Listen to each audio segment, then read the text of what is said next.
Today we're going to talk about intellectual property infringement and everything that entails. So first and foremost, let's begin by talking about intellectual property. Intellectual property is the name given for various forms of knowledge assets, intangible assets that companies kind of have within the business, but which are protected by intellectual property rights.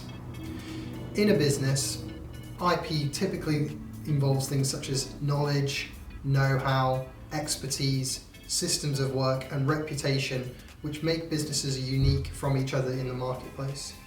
It's really, really important to protect this, as it is what separates businesses apart from each other and provides competitive edge.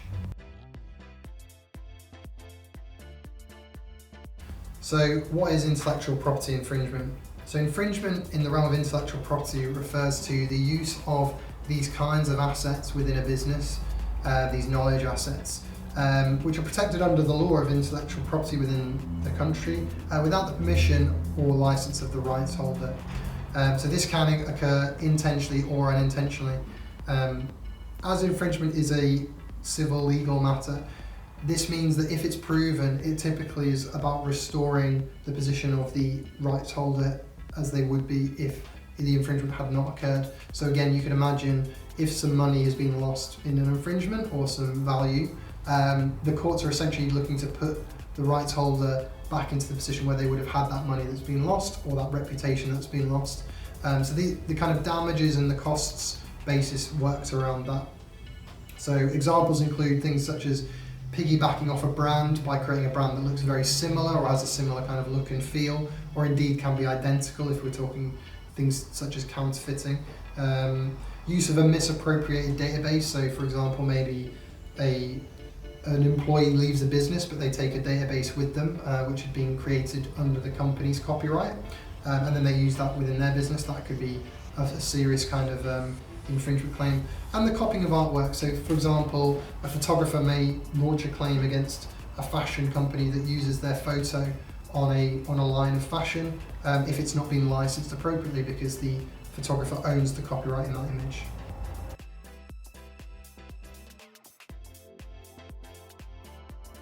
So what causes intellectual property infringement?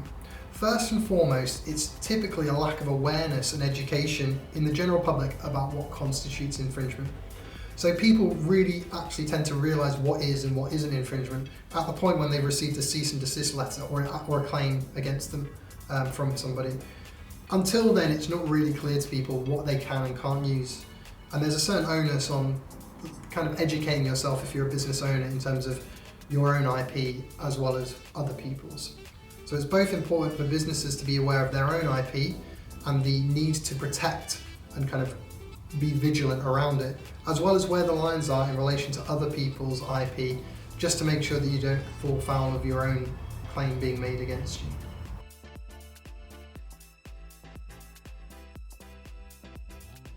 So what are the consequences for an IP infringement? As we spoke about before, there's often a claim that comes in, and this can be costly and time consuming for business owners.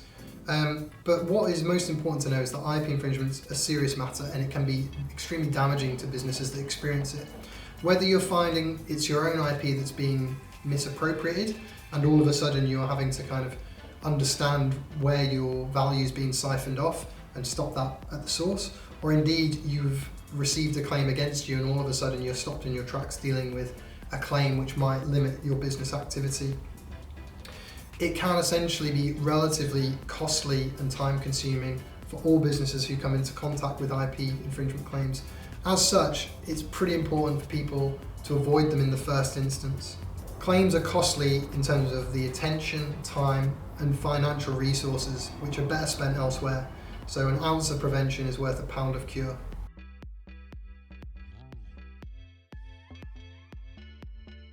So how do we avoid IP infringement?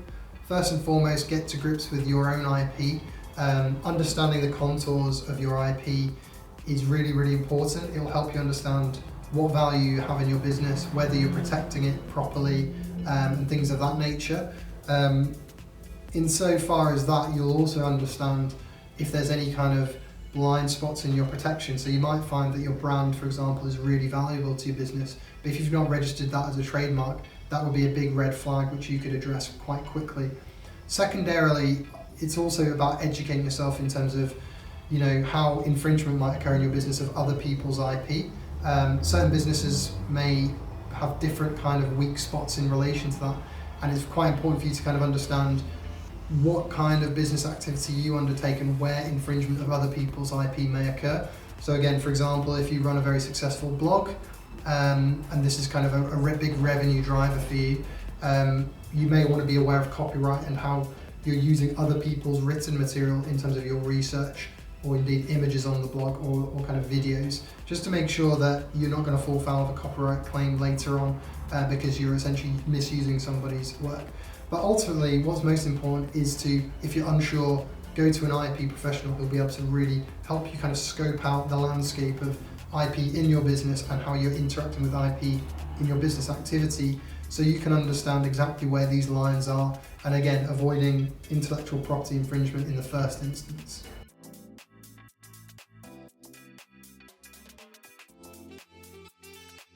So, you suspect some intellectual property infringement may be occurring.